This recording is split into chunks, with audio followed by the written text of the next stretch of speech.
اب نئے مضمون کا آغاز ہوتا ہے جس کا عنوان ہے عذر گفتن شیخ بہر نہ گریستن بر مرگ فرزندان، یعنی اولاد کی موت پر نہ رونے سے متعلق شیخ کا عذر بیان کرنا۔ شیخ نے اس سے کہا، اے ساتھی یہ نہ سمجھ کہ مجھ میں رحم اور محبت اور شفقت کرنے والا دل نہیں ہے۔ تمام کافروں پر ہمیں رحم آتا ہے، اگرچہ سب کی جان اللہ کی نعمت کی کافر ہے۔ میرا کتوں پر بھی رحم اور ترس ہے کہ پتھروں سے کیوں ان کی پٹائی ہوتی ہے۔ یہاں مترجم نے حاشیے میں لکھا ہے کہ چونکہ کتا کاٹتا ہے اس لیے وہ ڈھیلا کھاتا ہے۔ ہم دعا کرتے ہیں کہ خدا اس کی یہ بد عادت چھڑا دے اور اس میں ایسا خیال پیدا کر دے جس کے نتیجے میں وہ سنگسار نہ ہو۔ اور یہاں حاشیہ ختم ہوتا ہے، وہ کتا جو کاٹتا ہے اس کے لیے دعا کرتا ہوں کہ اے خدا اس عادت سے اسے بچا، ان کتوں کو بھی ایسا خیال عطا فرما کہ لوگوں سے سنگسار نہ بنے۔ اسی لیے اللہ تعالی نے زمین پر انبیاء بھیجے تاکہ ان کو جہان والوں کے لیے رحمت بنائے۔ وہ لوگوں کو خاص دربار کی طرف بلاتے ہیں، اللہ تعالی سے عرض کرتے ہیں کہ نجات کو عام کر دے۔ یہاں مترجم نے حاشیے میں لکھا ہے کہ انبیاء سب کے لیے رحمت ہوتے ہیں، مخلوق کو اللہ کی طرف ان کے فائدے کے لیے بلاتے ہیں، دوسری طرف اللہ سے ان کے لیے توفیق کی دعا کرتے ہیں۔ اور یہاں حاشیہ ختم ہوتا ہے، اس جانب نصیحت کے لیے کوشش کرتا ہے، جب مفید نہیں ہوتی تو کہتا ہے اے خدا دروازہ بند نہ کر۔ عام انسانوں میں جزوی رحمت ہوتی ہے، غمخوار میں کلی رحمت ہوتی ہے، اس کی جزوی رحمت کل سے وابستہ ہو گئی ہے۔ دریا کی رحمت راستوں کی ہدایت کرنے والی ہے، تو جزوی رحمت سے کل کے ساتھ جڑ جا، کلی رحمت کو تو ہادی سمجھ اور چل پڑ۔ یہاں مترجم نے حاشیے میں لکھا ہے کہ اے خدا تو توفیق کا دروازہ بند نہ کر۔ ہر انسان کے دل میں تھوڑی سی رحمت ضرور ہوتی ہے۔ شیخ جو امت کا درد مند ہوتا ہے اس میں کلی رحمت ہوتی ہے۔ رحمت کلی دراصل اللہ تعالی کی ہے، لیکن شیخ نے چونکہ اپنے آپ کو بالکلیہ اللہ تعالی سے وابستہ کر دیا ہے، لہذا اس کی رحمت بھی رحمت کلی ہے۔ اور یہاں حاشیہ ختم ہوتا ہے، جب تک جزوی رحمت ہے وہ سمندر کا راستہ نہیں جانتی ہے، ہر تالاب کو سمندر کے مشابہ بنا دیتی ہے۔ جب وہ سمندر کا راستہ نہیں جانتا ہے، راستہ کیسے چلے؟ دریا کی جانب لوگوں کو کیسے لائے؟ وہ سمندر سے اس وقت وابستہ ہوگا جبکہ بہاؤ اور نہر کی طرح سمندر تک راستہ طے کرے۔ اگر وہ دعویٰ کرے تو محض تقلیدی ہوگا، مشاہدہ اور وحی اور تائید خداوندی سے نہ ہوگا۔ اس نے کہا جب تمہیں سب پر رحم آتا ہے تم اس ریوڑ کے چاروں طرف گڈریے کی طرح ہو۔ آپ اپنی اولاد پر کیوں نہیں روتے ہیں جبکہ موت کے فساد نے ان کے نشتر مارا ہے؟ موت کے فساد نے ان کے نشتر مارا ہے۔ یہاں مترجم نے حاشیے میں لکھا ہے کہ جب انسان میں جزوی رحمت ہے وہ رحمت کلی کو نہیں پہچانتا، ہر کس و ناقص کو رحمت کلی سمجھ بیٹھتا ہے۔ اگر ناقص شیخ کچھ کہے گا بھی تو وہ محض تقلید ہوگی، اس کا مشاہدہ نہ ہوگا۔ مولانا وہی بول کر الہام مراد لیتے ہیں۔ اور یہاں حاشیہ ختم ہوتا ہے، جب رحم کے گواہ آنکھوں کے آنسو ہیں، آپ کی آنکھیں بغیر آنسو اور گریہ کے کیوں ہیں؟ عقل مند شیخ اس کے اس غصے سے گرما گئے، بات کرنے میں یکبارگی بے قابو ہو گئے، بڑھیا کی طرف رخ کیا اور اس سے کہا، اے بوڑھی، موسم خزاں موسم بہار کی طرح نہیں ہوتا۔ وہ سب اولاد خواہ مردہ ہوں یا زندہ، دل کی آنکھ سے وہ غائب اور پوشیدہ کب ہیں؟ میں جب ان کو اپنے سامنے مجسم دیکھتا ہوں تو کس وجہ سے تیری طرح چہرے کو زخمی کروں؟ اگرچہ وہ زمانے کے چکر سے باہر نکل گئے ہیں، وہ کھیلتے ہوئے میرے پاس اور میرے چاروں طرف ہیں۔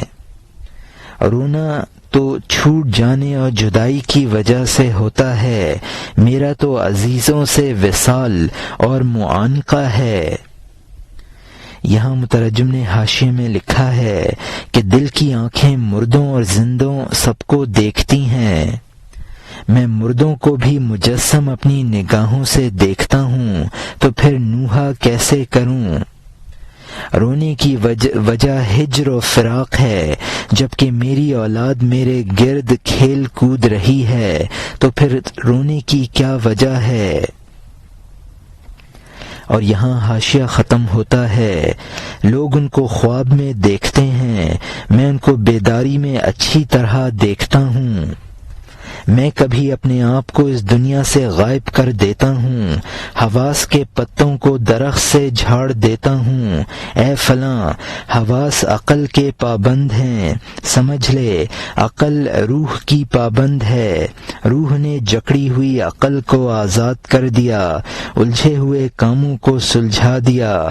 حواس اور افکار نے صاف پانی پر تنکوں کی طرح پانی کی سطح کو گھیر لیا ہے۔ عقل کا ہاتھ اس کوڑے کو ایک طرف ہٹا دیتا ہے، عقل کے سامنے پانی کھل جاتا ہے۔ یہاں مترجم نے حاشیے میں لکھا ہے کہ عام لوگوں کو مردے خواب میں نظر آتے ہیں، مجھے بیداری میں بھی نظر آتے ہیں۔ نیند کی حالت میں ظاہری حواس بیکار ہو جاتے ہیں تو مردے نظر آنے لگتے ہیں، میں بیداری میں اپنے ظاہری حواس کو معطل کر دیتا ہوں تو وہ نظر آ جاتے ہیں۔ حواس عقل کے پابند ہیں اور عقل روح کی تابع ہے، عقل مقید ہوتی ہے، جب روح اس کے موانع زائل کر دیتی ہے تو پھر اس میں جلا پیدا ہو جاتی ہے۔ روح پر جب تک دنیاوی خیالات کا غلبہ رہتا ہے وہ ادراکات سے محروم رہتی ہے، جب دنیاوی خیالات کے خس و خاشاک سے صاف ہو جاتی ہے تو اس کو باطنی ادراکات حاصل ہونے لگتے ہیں۔ اور یہاں حاشیہ ختم ہوتا ہے، عقل کا ہاتھ اس کوڑے کو ایک طرف ہٹا دیتا ہے، عقل کے سامنے پانی کھل جاتا ہے۔ نہر پر بلبلوں کی طرح کوڑا بہت سا تھا، کوڑا جب ہٹا پانی کھل گیا۔ جب تک اللہ تعالی عقل کے ہاتھ نہ کھولے ہمارے پانی پر ہوا و ہوس کی وجہ سے کوڑا پڑ جاتا ہے، کوڑا بڑھ جاتا ہے۔ وہ ہر وقت پانی کو چھپائے رکھتا ہے، وہ ہوا و ہوس مسکراتی ہے اور تیری عقل روتی ہے۔ یہاں مترجم نے حاشیے میں لکھا ہے، روح پر جب تک دنیاوی خیالات کا غلبہ رہتا ہے وہ ادراکات سے محروم رہتی ہے، جب دنیاوی خیالات کے خس و خاشاک سے صاف ہو جاتی ہے تو اس کو باطنی ادراکات حاصل ہونے لگتے ہیں۔ اگر خداوندی توفیق شامل حال نہ ہو تو نفسانی خواہشات ادراکات سے مانع رہتی ہیں، انسان تباہ ہوتا ہے، خواہشات مسکراتی ہیں اور عقل روتی ہے۔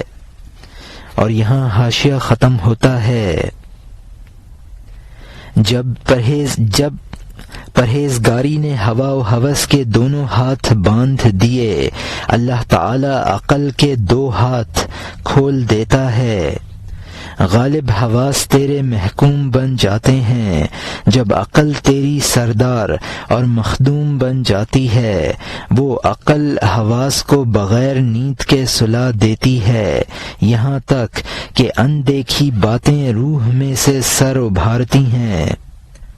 وہ بیداری میں بھی خواب دیکھ لیتا ہے، آسمان کے دروازے بھی کھل جاتے ہیں۔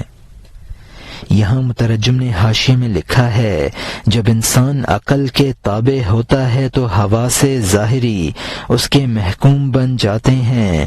انسان کو نیند کی حالت میں خواب اسی طرح نظر آتے ہیں کہ حواس ظاہری معطل ہو جاتے ہیں اور انسان غائب از نظر چیزوں کو دیکھنے لگتا ہے۔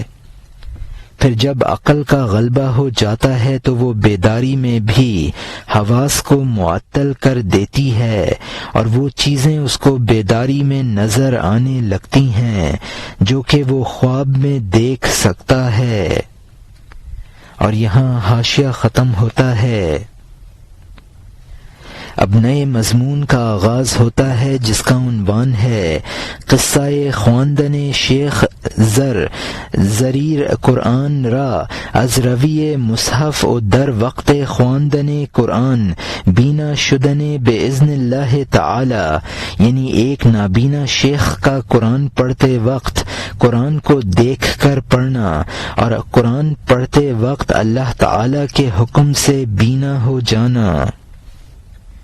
یہاں مترجم نے حاشیے میں لکھا ہے کہ اس قصہ کا خلاصہ یہ ہے کہ حواس ظاہری کے نہ ہوتے ہوئے بھی حواس ظاہری کے مدرکات حاصل ہو جاتے ہیں۔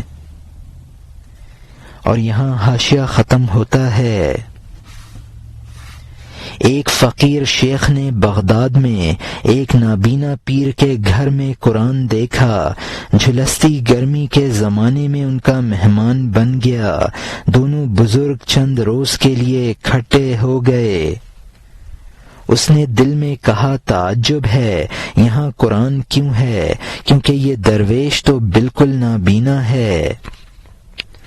اس خیال سے اس کی تشویش بڑھ گئی کہ اس جگہ تو اور کسی کا رہن سہن نہیں ہے، وہ تنہا ہے، قرآن آویزاں ہے، میں شوخ یا گھلا ملا نہیں ہوں کہ دریافت کروں یا خاموش رہ کر صبر کروں تاکہ صبر کے ذریعے مقصد حاصل کر لوں۔ صبر کر دو بود چندے در حرج، کشف شد کا صبر مفتاح الفرج۔ اس نے صبر کر لیا اور کچھ دن پریشان رہا، معاملہ کھل گیا کیونکہ صبر کرنا کشادگی کی چابی ہے۔ یہاں مترجم نے حاشیے میں لکھا ہے، یعنی یہ خیال کہ نابینا کے گھر میں قرآن کیوں ہے، اس کو اندیشہ کہا ہے۔ اس نے سوچا کہ میں اس قدر گھلا ملا نہیں ہوں کہ بے تکلفی سے سوال کر سکوں۔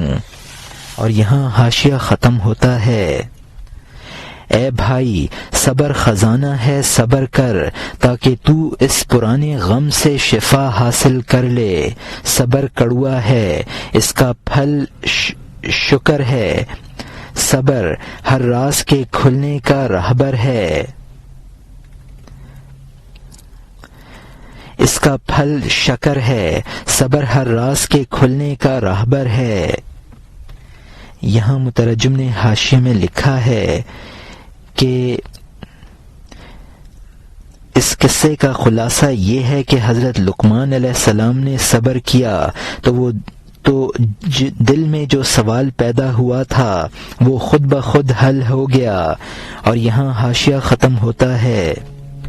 اب نئے مضمون کا آغاز ہوتا ہے جس کا عنوان ہے صبر کردن لقمان علیہ السلام چون دید کہ داؤد علیہ السلام حل کہا از آہن راست میں کرد از سوال بائیں نیت کہ صبر از سوال موجب فراح و راحت ست۔ یعنی لقمان علیہ السلام کا سوال سے صبر کرنا، جبکہ انہوں نے دیکھا کہ حضرت داؤد علیہ السلام لوہے کے حلقے بنا رہے ہیں، اس نیت سے کہ سوال کرنے سے صبر کرنا خوشی اور راحت کا سبب ہے۔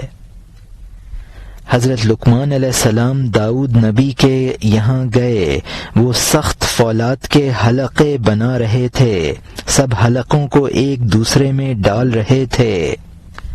لوہے اور فولاد سے وہ شاہ عالی، ان لقمان علیہ السلام نے ذرہ بنانے والے کی کاریگری نہ دیکھی تھی۔ وہ حیران رہ گئے اور وسوسے بڑھ گئے کہ یہ کیا بنے گا، ان سے پوچھوں کہ وہ مسلسل حلقوں سے کیا بنا رہے ہیں۔ پھر اپنے آپ سے کہا کہ صبر زیادہ مناسب ہے، صبر مقصد کا تیز رہنما ہے، اگر تو نہ پوچھے گا جلد تجھ پر ظاہر ہو جائے گا۔ صبر کا پرند تمام پرندوں سے تیز اڑتا ہے۔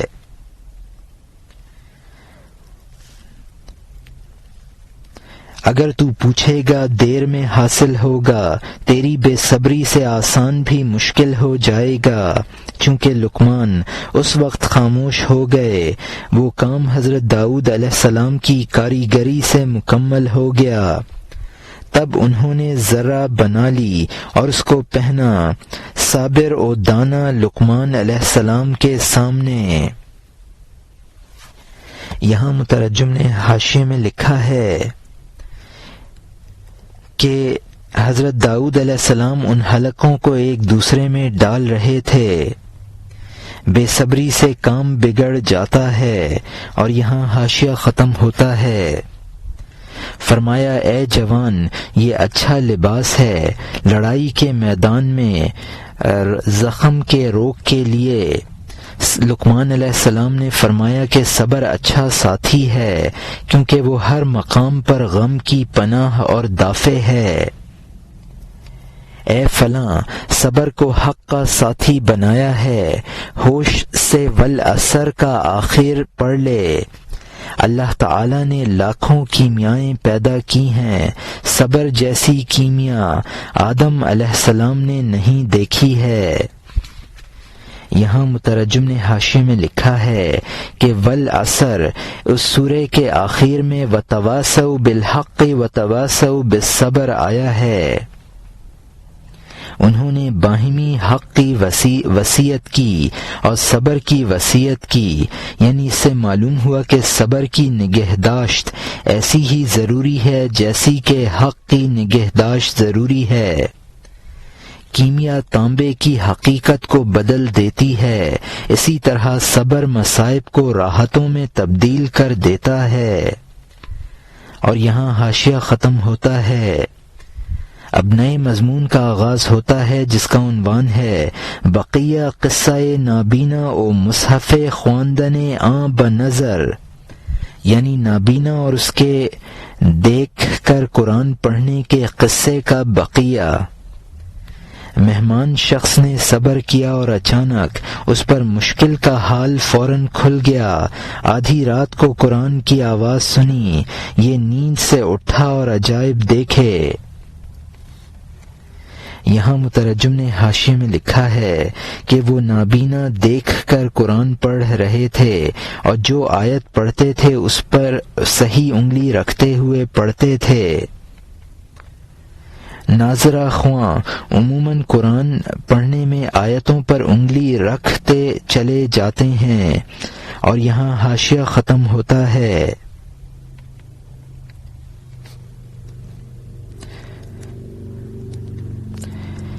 کہ نابینا قرآن کو دیکھ کر صحیح پڑھ رہے تھے، بے صبر ہو گیا اور ان سے اس حال کی جستجو کی۔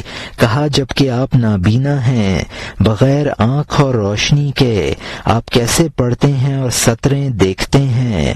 جو کچھ آپ پڑھتے ہیں اسی پر ہوتے ہیں، ہاتھ کو اس کے حروف پر رکھتے ہیں، رفتار میں آپ کی انگلی ظاہر کرتی ہے کہ آپ صحیح طور پر حرف پر نظر رکھتے ہیں۔ انہوں نے کہا اے وہ کہ جو جسمانی جہالت سے جدا ہو گیا ہے تو اللہ تعالی کی کاریگری پر تعجب کرتا ہے۔ میں نے اللہ تعالی سے درخواست کی کہ اے مددگار مجھے قرآن پڑھنے سے جان کی برابر محبت ہے۔ یہاں مترجم نے حاشیے میں لکھا ہے یعنی مادی جسم کی جہالتیں تجھ سے دور ہو چکی ہیں، پھر خدا کی اس قدرت سے تجھے کیا پریشانی ہے؟ مستعان کا مطلب ہے کہ وہ جس سے مدد چاہی جائے۔ اور یہاں حاشیہ ختم ہوتا ہے میں حافظ نہیں ہوں، مجھے روشنی عطا کر دے، دونوں آنکھوں میں بغیر رکاوٹ کے پڑھتے وقت اس وقت میری دونوں آنکھیں مجھے لوٹا دے جبکہ میں قرآن اٹھاؤں اور دیکھ کر پڑھوں۔ بارگاہ خداوندی سے آواز آئی اے باعمل، اے وہ کہ ہر تکلیف میں ہم سے امیدوار ہے، یہ تیرا حسن ظن ہے اور اچھی امید جو تجھ سے کہتی ہے کہ ہر سانس میں ترقی کر۔ جس وقت تیرا پڑھنے کا ارادہ ہوگا یا قرآنوں سے دیکھ کر تو پڑھنا چاہے گا میں اس وقت تیری آنکھیں لوٹا دوں گا تاکہ تو خوب پڑھ لے اے بڑے جوہر۔ یہاں مترجم نے حاشیے میں لکھا ہے کہ حدیث قدسی ہے انا عند ظن عبدی بی، یعنی میں وہی کرتا ہوں جو میرا بندہ میرے بارے میں سوچتا ہے۔ اگر اللہ تعالی کے ساتھ اچھا گمان ہوگا تو خیر حاصل ہوگی، برا گمان ہوگا تو شر حاصل ہوگا۔ اور یہاں حاشیہ ختم ہوتا ہے اس اللہ تعالی نے ایسا ہی کیا، اور جبکہ میں پڑھنے میں قرآن کھولتا ہوں تو وہ خبیر جو کام سے غافل نہیں ہے، وہ عزیز کردگار بادشاہ ہے، وہ یکتا شاہ میری بینائی دوبارہ عنایت کر دیتا ہے، فوراً تاریکی کو لپیٹ دینے والے چراغ جیسی۔ اس لیے ولی کو کوئی اعتراض نہیں ہوتا ہے کیونکہ جو کچھ وہ لیتا ہے بدلہ بھیج دیتا ہے۔ اگر وہ تیرا باغ جلاتا ہے، انگور دے دیتا ہے، رنج کے دوران خوشی دے دیتا ہے، وہ ہاتھ کٹے ٹنٹے کو ہاتھ دے دیتا ہے، غموں کی کان کو مست دل دے دیتا ہے۔ لا نسلم یعنی ہم نہیں مانتے ہیں کہنا، اور اعتراض ہم سے رخصت ہو گیا ہے جبکہ گمشدہ کا بھاری بدلہ آ جاتا ہے۔ یہاں مترجم نے حاشیے میں لکھا ہے اس سے معظم جوہر، اس سے بعض صاحبان نے ان نابینا کی ذات مراد لی ہے، بعض نے اس کو خوانی کا مفعول سمجھ کر قرآن کریم مراد لیا ہے۔ اللہ تعالی بعض لوگ کردگار کا مطلب ہے اللہ تعالی، بعض لوگ کہتے ہیں کہ اس میں کرد بمانی فعل اور گار بمانی صاحب ہے۔ اللہ تعالیٰ عوض ضرور عنایت فرما دیتا ہے خواہ وہ تمہاری منشا کے مطابق نہ ہو۔ مولانا رحمۃ اللہ علیہ نے اس شعر میں اس امر کی طرف اشارہ کیا ہے کہ اس عوض کا اس کی جنس سے ہونا ضروری نہیں جو تم نے لی ہے۔ دل کی مستی میں انسان غم کو بھول جاتا ہے۔ لا نسلم یعنی ہم نہیں مانتے، یہ جملہ عموماً مباحثہ میں فریق ثانی کی بات کے انکار کے وقت بولا جاتا ہے۔ اور یہاں حاشیہ ختم ہوتا ہے جبکہ بغیر آگ کے ہمیں گرمی ملتی ہے، میں راضی ہوں اگر وہ ہماری آگ بجھا دے، جبکہ وہ بغیر آنکھ کے دیکھ لینا عطا فرما دیتا ہے، ایسا اندھا پن روشن آنکھ ہے، جبکہ وہ بغیر چراغ کے روشنی عطا فرما دیتا ہے، اگر تیرا چراغ بجھ جائے تو کیوں شکایت کرتا ہے۔ یہاں مترجم نے حاشیے میں لکھا ہے میں مقصد کے ہمیں مقصد کی طلب ہے، خواہ اس کا سبب کچھ بھی ہو۔ آنکھ سے مقصد دیکھنا ہے، جب وہ بغیر آنکھ کے حاصل ہو تو آنکھ نہ ہونے سے ہمیں کیا شکوہ ہو سکتا ہے۔ اور یہاں حاشیہ ختم ہوتا ہے۔ اب نئے مضمون کا آغاز ہوتا ہے جس کا عنوان ہے صفت بعض اولیاء کہ راضی اند با احکام الہی اولا با نکنند بخدائے تعالی کے خدایا این حکم را بگرداں، یعنی بعض اولیاء کا بیان جو خدائی احکام پر راضی ہیں اور اللہ تعالی سے اصرار نہیں کرتے ہیں کہ اے خدا یہ حکم لوٹا لے۔ اب ان رہنماؤں کا قصہ سن جو دنیا میں کوئی اعتراض نہیں کرتے ہیں، دعا کرنے والے اولیاء میں سے دوسرے ہیں جو کبھی سیتے ہیں اور کبھی پھاڑتے ہیں۔ میں اولیاء میں سے دوسری قوم کو بھی جانتا ہوں جن کا منہ دعا سے بند رہتا ہے، چونکہ رضا ان بھلوں کا معمول ہے، قضا کے فیصلے کو روکنے کی جستجو ان پر حرام ہے۔ وہ قضا میں خاص مزہ محسوس کرتے ہیں، خلاصی چاہنا ان کو کفر محسوس ہوتا ہے۔ ان کے دل پر حسن ظن ایسا طاری ہو گیا ہے کہ وہ غم میں کالا کپڑا نہیں پہنتے ہیں۔ جو ان کو پیش آتا ہے اچھا لگتا ہے، اگر آگ ہو تو آب حیات بن جاتا ہے، ان کے گلے میں زہر شکر ہو جاتا ہے، ان کے راستے کا پتھر جوہر ہو جاتا ہے۔ یہاں مترجم نے حاشیے میں لکھا ہے اب تک یہ سمجھایا تھا کہ بعض اولیاء تو ایسے ہوتے ہیں کہ مقصود جب حاصل ہوتا ہے تو سبب کے موجود نہ ہونے پر شکوہ نہیں کرتے ہیں۔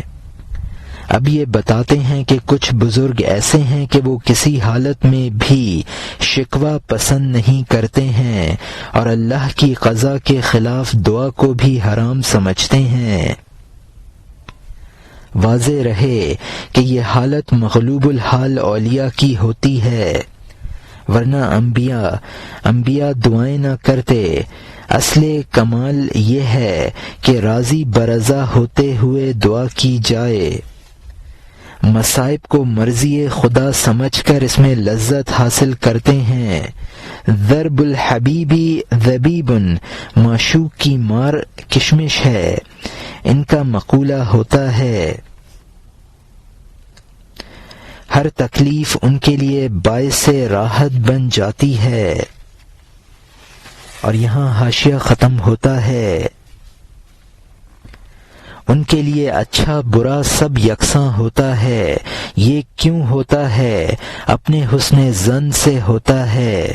دعا کرنا ان کے نزدیک کفر ہوتا ہے کہ اے خدا اس قضا کو ہم سے لوٹا دے۔ یہاں مترجم نے حاشیے میں لکھا ہے وہ سمجھتے ہیں کہ ہر چہ از دوست می رست نیکو ست، یعنی دوست کی جانب سے جو آئے وہ اچھا ہی ہے۔ اور یہاں حاشیہ ختم ہوتا ہے۔ اب نئے مضمون کا آغاز ہوتا ہے جس کا عنوان ہے سوال کردن بہلول رحمۃ اللہ علیہ آن درویش ولی را، یعنی حضرت بہلول رحمۃ اللہ علیہ کا اس ولی درویش سے دریافت کرنا۔ حضرت بہلول رحمۃ اللہ علیہ نے اس ایک درویش سے کہا اے درویش تو کیسا ہے مجھے بتا دے۔ اس نے کہا وہ شخص کیسا ہوگا کہ ہمیشہ جس کے ارادے کے مطابق دنیا کے کام چلتے ہوں، سیلاب اور نہریں اس کے ارادے کے مطابق جاری ہوں، ستارے جس طرح وہ چاہے ہو جائیں، زندگی اور موت اس کے سپاہی ہوں جو اس کے ارادے کے مطابق کوچہ بکوچہ روانہ ہوں۔ وہ جہاں چاہے تعزیت کو روانہ کرے، وہ جہاں چاہے مبارکبادی بخش دے۔ یہاں مترجم نے حاشیے میں لکھا ہے کہ حضرت بہلول رحمۃ اللہ علیہ نے ایسے ہی بزرگ کے مزاج پوچھے جو راضی بقضائے خداوندی تھے اور کوئی دعا کرنا پسند نہ کرتے تھے۔ اس ولی نے حضرت بہلول رحمۃ اللہ علیہ کو جواب دیا کہ جس شخص کی منشا کے مطابق ساری دنیا کا کاروبار چل رہا ہو اور کوئی چیز اس کی منشا کے خلاف نہ ہو تو ایسے شخص سے مزاج دریافت کرنے کا کیا مطلب ہے؟ لوگوں کی موت و حیات اس کی مراد کے مطابق ہو۔ یہاں حاشیہ ختم ہوتا ہے۔ راہ کے سالک بھی اس کے نقش قدم پر ہوں، راہ سے عاجز بھی اس کے جال میں ہوں۔ دنیا میں کوئی دانت نہ مسکرائے اس فرما روا کی رضا اور حکم کے بغیر، اس کی منشا کے بغیر کوئی پتا نہ جھڑے، اس کے حکم کے بغیر کوئی موت نہ آئے، اس کے ارادے کے بغیر کوئی رگ نہ پھڑکے۔ دنیا میں ثریا کی بلندی سے مچھلی تک۔ حضرت بہلول رحمۃ اللہ علیہ نے کہا، اے شاہ تم نے سچ کہا، ایسا ہی ہے آپ کے چہرے، ایسا ہی آپ کے چہرے اور شان سے یہ ظاہر ہے۔ یہاں مترجم نے حاشیے میں لکھا ہے کہ راستہ چلنے والے مسافر اس کے نقش قدم پر چلیں، منزل تک نہ پہنچنے والے اس کے ارادے سے منزل سے محروم ہوں، اسی کے ارادے سے منزل سے محروم ہوں۔ ہر شخص کی خوشی اس کے حکم سے ہے، دنیا کی ہر حرکت اور سکون اس کے ارادے سے ہے۔ حضرت بہلول رحمۃ اللہ علیہ نے کہا، جو کچھ آپ کہتے ہیں وہ ضرور درست ہے، لیکن مجھے ذرا تفصیل سے سمجھائیے تاکہ میں پورا مطلب سمجھ جاؤں۔ اور یہاں حاشیہ ختم ہوتا ہے۔ اے سچے آپ ایسے ہی ہیں اور اس سے سینکڑوں گناہ ہیں، لیکن اس کی تشریح کر دیجئے اور صاف صاف بیان کر دیجئے ایسے طریقے پر کہ فاضل اور جاہل اس کو دل و جان سے قبول کر لے۔ گفتگو میں اس کی اس طرح شرح کر دیجئے کہ اس سے عوام کی عقل بھی حصہ حاصل کر لے۔ کامل مقرر جب خوان والا ہوتا ہے، اس کے خوان پر ہر قسم کا کھانا ہوتا ہے تاکہ کوئی مہمان بے سہارا نہ رہے، ہر شخص اپنی علیحدہ غذا حاصل کر لے۔ جیسا کہ قرآن پاک جو معانی کے اعتبار سے 7 تہوں والا ہے، اس میں خاص اور عام کی غذا ہے۔ یہاں مترجم نے حاشیے میں لکھا ہے کہ اچھے مقرر کا یہ کمال ہوتا ہے کہ اس کی تقریر سے عوام و خواص دونوں لطف اٹھاتے ہیں۔ قرآن کے معانی اور مطالب سے ہر شخص اپنی فہم کے مطابق پورا فائدہ اٹھاتا ہے۔ ممکن ہے مولانا رحمۃ اللہ علیہ نے انزل القرآن علی 7 احرف کہ یہ معنی لیے ہوں کہ اس میں تہ بتہ 7 معنی ہیں۔ اور یہاں حاشیہ ختم ہوتا ہے۔ جیسا کہ قرآن پاک جو معانی کے اعتبار سے 7 تہوں والا ہے، اس میں خاص اور عام کی غذا ہے۔ انہوں نے کہا، یہ تو اب سب کو یقین ہے کہ دنیا خدا کے حکم کی فرما بردار ہے، درخت سے کوئی پتا نہیں جھڑتا بغیر عرش کے اس شاہ کے فیصلے اور حکم کے، لقمہ منہ سے گلے میں نہیں جاتا جب تک اللہ تعالی نہ فرما دے داخل ہو جا۔ ادخلو، میلان اور رغبت جو آدمی کی باغ ہے، اس کی حرکت اس بے نیاز کے حکم کی فرما بردار ہے۔ کوئی ذرہ زمینوں اور آسمانوں میں پر نہیں مارتا، کوئی تنکا گردش نہیں کرتا بغیر اس کے جاری ہونے والے ازلی حکم کے، جس کی شرح نہیں کی جا سکتی اور ہمت کرنا اچھا نہیں ہے۔ درختوں کے سب پتوں کو کون گن سکتا ہے، لامحدود گفتگو کے تابع کب ہو سکتا ہے۔ یہاں مترجم نے حاشیے میں لکھا ہے کہ انسان کی خواہش اور رغبت انسان سے اپنے مطابق کام کراتی ہے۔ درختوں کے پتے جو متناہی ہیں ان کا شمار ناممکن ہے، تو غیر متناہی کی تفصیل کیسے ممکن ہو سکتی ہے؟ اور یہاں حاشیہ ختم ہوتا ہے۔ اتنا سن لے کہ جب تمام کام بغیر خدا کے حکم کے نہیں ہوتے، جب اللہ تعالی کا حکم بندے کی رضامندی بن گیا، بندہ اس کے حکم کا چاہنے والا بن گیا، بغیر کسی تکلف کے، نہ کہ بدلہ اور ثواب کے لیے، بلکہ اس کی طبیعت اس پر خوش ہو گئی، وہ اپنی زندگی اپنی خاطر نہیں چاہتا بلکہ اللہ تعالی کے حکم کی وجہ سے چاہتا ہے۔ یہاں مترجم نے حاشیے میں لکھا ہے، جب اللہ کے تمام فیصلوں اور احکام پر بندہ راضی ہو گیا ہے تو اللہ کے تمام احکام اس کا مطلوب بن گئے ہیں۔ یہ رضا اس کی طبعی بات بن گئی ہے، اس میں کوئی اجر و ثواب بھی اس کے مد نظر نہیں ہے۔ اپنی زندگی بھی اپنی خاطر نہیں چاہتا بلکہ اس لیے چاہتا ہے کہ اللہ کا حکم یہی ہے۔ اور یہاں حاشیہ ختم ہوتا ہے۔ جہاں کہیں قدیم امر کا مسلک ہے، اس کے سامنے زندگی اور موت ایک ہے، وہ خدا کے لیے جیتا ہے نہ کہ خزانہ کے لیے، وہ خدا کے لیے مرتا ہے نہ کہ ڈر اور تکلیف سے، اس کا ایمان اس اللہ کی رضامندی کے لیے ہے نہ کہ جنت اور جنت کے درختوں اور نہروں کے لیے، اس کا کفر کو چھوڑنا بھی اللہ کے لیے ہے نہ کہ اس ڈر سے کہ وہ جہنم میں جائے گا۔ یہ اس کی عادت اصل سے ایسی ہی آئی ہے، بغیر کسی مجاہدے کے نہ کہ اس کی کوشش سے۔ وہ اس وقت ہنستا ہے جبکہ رضائے حق دیکھتا ہے، اللہ کا حکم اس کے لیے حلوے اور شکر کی طرح ہے۔ وہ بندہ جس کی عادت اور خصلت یہ ہو، کیا جہان اس کے حکم اور فرمان کے مطابق نہیں چلے گا؟ تو وہ کیوں خوشامد اور دعا کرے کہ اے اللہ اس حکم کو واپس لے لے۔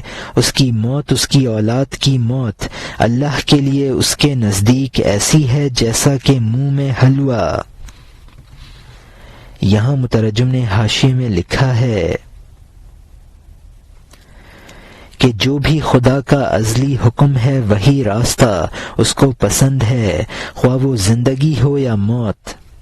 اس کا ایمان بھی محض مولا کی رضامندی کے لیے ہے نہ کہ جنت کے لالچ کی وجہ سے، اور کفر سے نفرت بھی رضائے مولا کی وجہ سے ہے نہ کہ دوزخ کے ڈر سے۔ اللہ کا ہر محکم، ہر حکم اس کو ایسا مرغوب ہے جیسا کہ حلوہ مرغوب ہوتا ہے۔ جب احکام خداوندی پر رضا کی یہ کیفیت ہو تو یقیناً یہ کہا جائے گا کہ دنیا کے سب کام اس بندے کے حکم سے چل رہے ہیں۔ اور یہاں حاشیہ ختم ہوتا ہے۔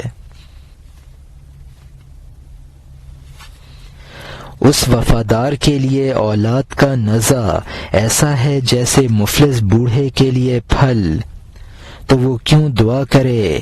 ہاں، اگر وہ دعا میں اللہ تعالی کی رضامندی دیکھ لے۔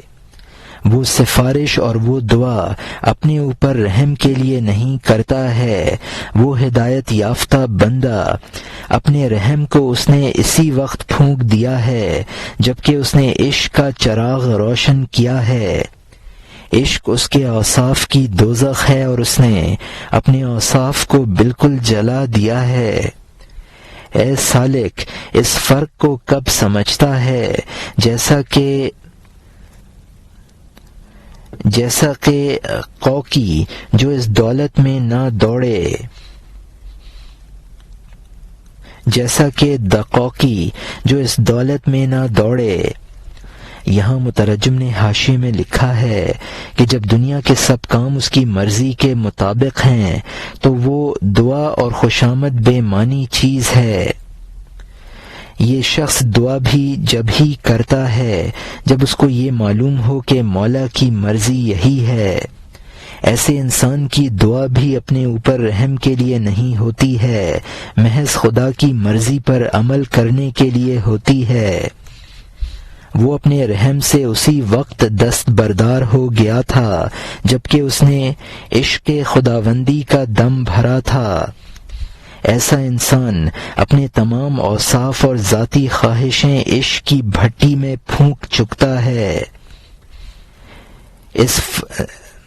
اس فرق کو کہ دعا بھی اگر ہو تو محض اللہ کی مرضی کو پورا کرنے کے لیے ہو، اپنی ذاتی غرض کے لیے نہ ہو، ہر سالک نہیں سمجھ سکتا۔ دقوقی جیسے بزرگ بھی اس کو نہ سمجھ سکے۔ جس طرح لوگ چاند سے روشنی اور رہنمائی حاصل کرتے ہیں، اسی طرح دقوقی سے حاصل کرتے تھے۔ اور یہاں حاشیہ ختم ہوتا ہے۔ اب نئے مضمون کا آغاز ہوتا ہے جس کا عنوان ہے قصہ دقوقی رحمت اللہ علیہ او کراماتش، یعنی دقوقی رحمت اللہ علیہ اور ان کی کرامات کا قصہ۔ دقوقی رحمت اللہ علیہ ایک اچھا چہرہ رکھتے تھے، عاشق اور کرامت والے خواجہ تھے۔ زمین پر وہ اس طرح تھے جیسے چاند آسمان پر، تاریکی میں چلنے والے، ان کی وجہ سے روشنی میں چلنے والے ہو گئے۔ وہ ایک جگہ کم ٹھہرتے، ایک گاؤں میں 2 روز سے کم ڈیرا ڈالتے۔ انہوں نے کہا اگر میں 2 روز ایک گھر میں رہوں گا، اس گھر کی محبت مجھ میں روشن ہو جائے گی۔ عزت المسکن احاذرها انا انقلی یا نفس سافر للعنا، لا اعود خلق قلبی بالمکان کی یکون خالصا فی الامتحان، یعنی میں اقامت کی عزت سے بچتا ہوں۔ اے نفس منتقل ہو جا، مشقت کی خاطر سفر کر۔ میں اپنے دل کے اخلاق کو مکان کا عادی نہیں بناتا ہوں تاکہ آزمائش میں خالص بن جائے۔ یہاں مترجم نے حاشیے میں لکھا ہے دقوقی رحمت اللہ علیہ اس خیال سے کہ کسی مکان اور مسکن سے ان کو محبت پیدا نہ ہو، ہمیشہ سفر میں رہتے تھے۔ انسان وطن میں عزیز ہوتا ہے، سفر میں اجنبی ہونے کی وجہ سے مشقتیں برداشت کرتا ہے۔ آزمائش کے وقت قلب میں صرف اللہ تعالی کی محبت ثابت ہو۔ اور یہاں حاشیہ ختم ہوتا ہے۔ دن کو سفر میں، رات کو نماز میں، آنکھ شاہ کے دیدار میں کھلی ہوئی، وہ باز کی طرح تھے، مخلوق سے جدا تھے، بدمزاجی کی وجہ سے نہیں، مرد و زن سے اکیلے تھے، مغایرت کی وجہ سے نہیں، مخلوق پر مہربان اور پانی کی طرح نفع رساں تھے۔ وہ خود سفارشی اور ان کی دعا مقبول تھی، بھلے اور برے کے لیے مہربان اور ٹھکانہ تھے، ماں سے زیادہ بہتر اور باپ سے زیادہ مرغوب تھے۔ یہاں مترجم نے حاشیے میں لکھا ہے ان کے مد نظر ذات باری رہتی تھی اور وہ باز کی طرح معارف و اسرار الہی کا شکار کرتے تھے۔ وہ صرف اللہ کے لیے خلوت کو پسند کرتے تھے، ورنہ وہ نہ بدمزاج تھے نہ ان میں لوگوں سے مغایرت تھی۔ تمام انسانوں سے ان کا محبت اور شفقت کا معاملہ تھا۔ چونکہ وہ پیغمبر کے پیرو تھے اور پیغمبر صلی اللہ علیہ وسلم نے امت کو مخاطب کر کے فرمایا تھا میں تم پر باپ کی طرح مہربان ہوں۔ چونکہ امت کی حیات اور بقا نبی سے وابستہ ہوتی ہے، کل سے کٹ کر بیکار ہو جاتا ہے، عضو جز کل سے کٹ کر بیکار ہو جاتا ہے، عضو بدن سے کٹ کر مردار ہو جاتا ہے۔ اگر نبی سے کٹ کر کچھ آثار حیات بھی اس میں نظر آئیں تو اس کو حیات نہ سمجھو، اس کی وہ حرکات مذبوحی ہیں۔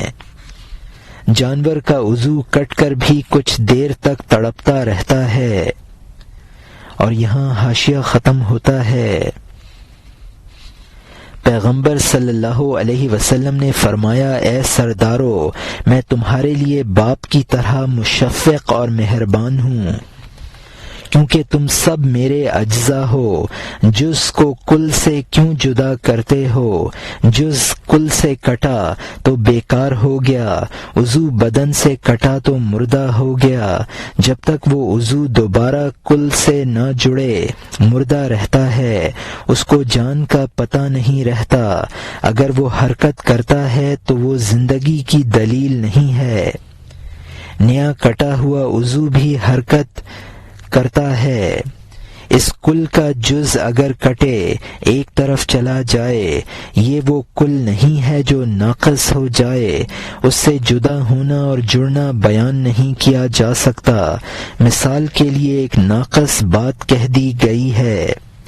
حضرت علی رضی اللہ عنہ کو شیر کی مانند کہا، شیر ان جیسا نہیں ہوتا ہے، اگرچہ یہ مثال جاری ہو گئی ہے۔ یہاں مترجم نے حاشیے میں لکھا ہے کہ نبی سے جو کٹے گا وہ خود اپنا نقصان کرے گا، نبی میں اس کے جدا ہونے سے کوئی نقص نہ پیدا ہوگا۔ نبی سے جڑنے اور کٹنے کی یہ ناقص مثال ہم نے دی ہے، ورنہ اس حقیقت کو بیان کرنا ممکن نہیں ہے۔ حضرت علی کرم اللہ وجہہ کو اسد اللہ کہا جاتا ہے، یعنی ان کو شیر کی مثال قرار دیا گیا ہے، لیکن ان میں اور شیر میں بہت فرق ہے۔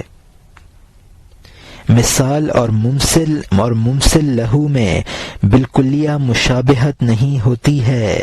اسی طرح آن حضور صلی اللہ علیہ وسلم کے کل اور امتیوں کے اجزا ہونے کی یہ مثال بھی ایسی ہی ہے۔